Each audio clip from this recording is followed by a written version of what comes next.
get that, yeah, make sure it doesn't happen there. Beautiful downtown Kennesaw. For those tuning in, we've been interviewing different candidates running for local and district and state elections coming up here. If you haven't had a chance to register to vote, remember that deadline, April 21st, is right around the corner. There's the deadline. The shot heard round the world, as Patrick Henry may say. We continue to go into the dialogue. We've got this fella, Kevin Nicholas, who's running for Cobb County School Board. I want to welcome Kevin to the show. Welcome. Thank you, Anthony. Good to be here. You know, I sometimes wonder, one of the most thankless jobs in the world must be running for Cobb County School Board. Why don't you share with everybody why you decided to run, what got you motivated to get into this race? Well, that cannon that you heard, that was kind of a gun to my head to make this happen. But actually, in all seriousness, I have 3 kids in the school system, and that is motivation enough for me. Also, I'm a taxpayer, and I believe that managing our tax dollar most effectively for the school board. You mentioned this. This is a billion-dollar business, and as a result, we need to make sure we're managing that tax dollar most effectively, and also to do this for our kids and also for the teachers teaching our kids. I know you look at issues very much how we do from more of a businessman's perspective. You know, you're spending $1 billion a year on Cobb County education. Can you tell me, are you seeing a significant increase in student achievement that the Cobb County taxpayer should be getting for that type of $1 billion a year investment? You know, that's a good question, Anthony. And, over the past 10 years or so, our expenditures per student in Georgia has increased from about $5,000 to $8,000, about $9,000 actually. However, our performance metrics have stayed flat. Now, why is that? Our graduation rates have stayed around 75%. ITBS test scores have stayed flat. I mean, what is that? We need to start asking these questions, because there is a diminishing return on the taxpayer dollar when it comes to the return on education. And we have to do this for the kids. We have to do this for the teachers. We have to enable the teachers to be able to, with the tools in order to teach our kids effectively. Instead of just throwing more money at a situation, we have to understand why something's happening. And looking at the data is important.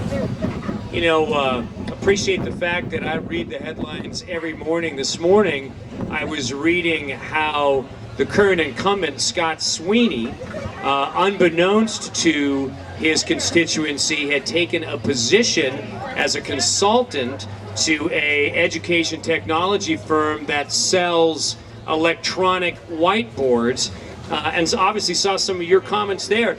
Do you think this is a ethical lapse in your opponent in seeking employment by companies that call on the school district directly for their business? Yeah, and that's a good question as well, Anthony. And look, we're here in the business of educating our students.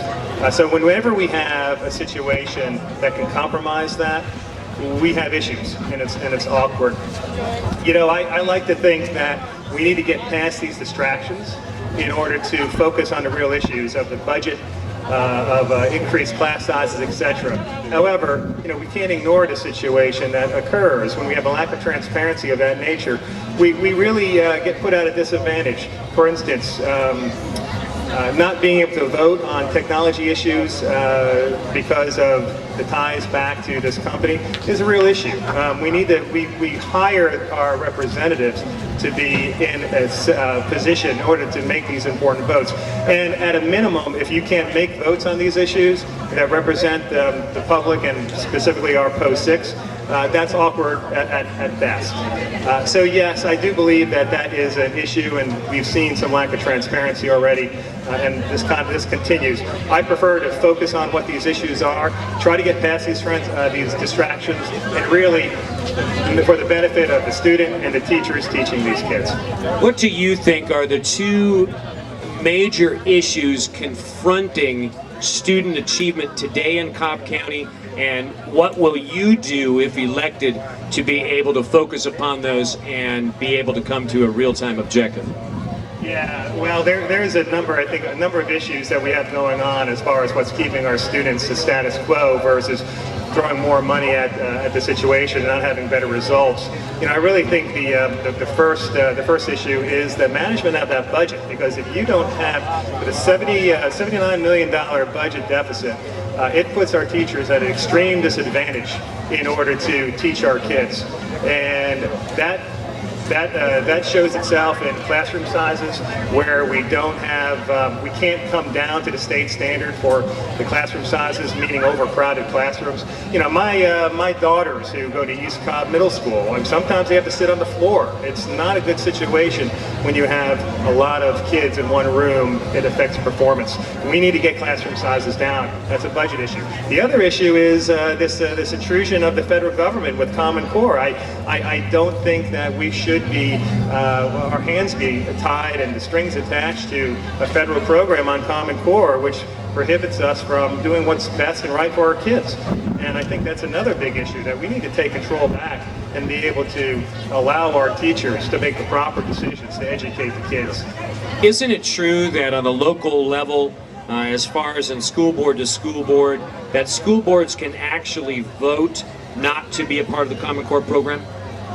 Yeah, and that's being, I think, flushed out with the legislation with Senator Ligon and others. We're trying to come to, look, what we don't want to do, or we got to be careful of, is just putting our teachers on a roller coaster ride as far as curriculum changes here and there. We need to make sure we're establishing some continuity. However, if we're going down the wrong path, we need to try to correct that pretty quickly. So my understanding is, yeah, the school boards do have some flexibility as far as pursuing where we want to go.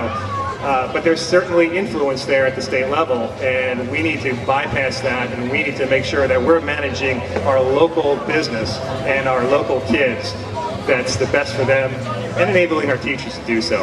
I know we're running a little short here on time, but did want to get one major question in regarding the budget. Obviously there has been talk of a deficit in the school board budget this year, from being anywhere from 70 to 90 million. Obviously a 7 to 9% out of $1 billion where we're running in the red. What would your initial reaction and thoughts be as far as in closing that deficit?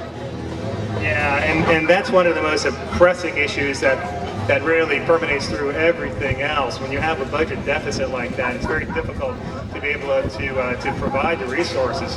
And one of the big differences that I stand for is we need to manage the money we have. We need to understand the root causes of what has happened. There are some things within our control and beyond our control, but as proper management of the taxpayer dollars, we need to understand how to manage this going forward. So we need to manage the money we have.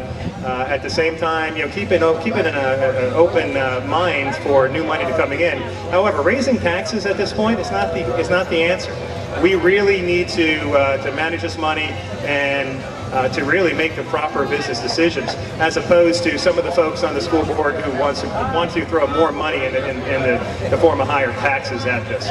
And quickly, if you will, Kevin, just because we're just about out of time on this segment, in under 30 seconds, if you were talking directly into the eyes, into the face of a voter for Post 6 of Cobb County School Board, which is the Walton High School area, what would you say to them of why they should hire you for this position?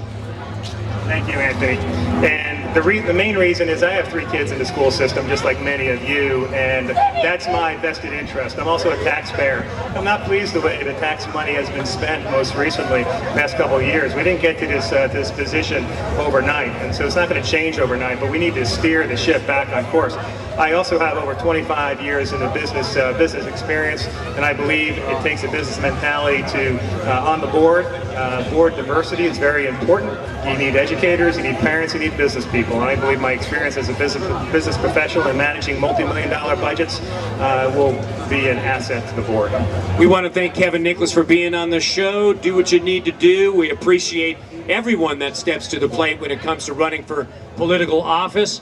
Certainly our prayers are with you and your family as you run for the office, and our prayers are with you if you actually do get elected and be in the hot seat all the time on that school board. We want to say thanks for being on the show today.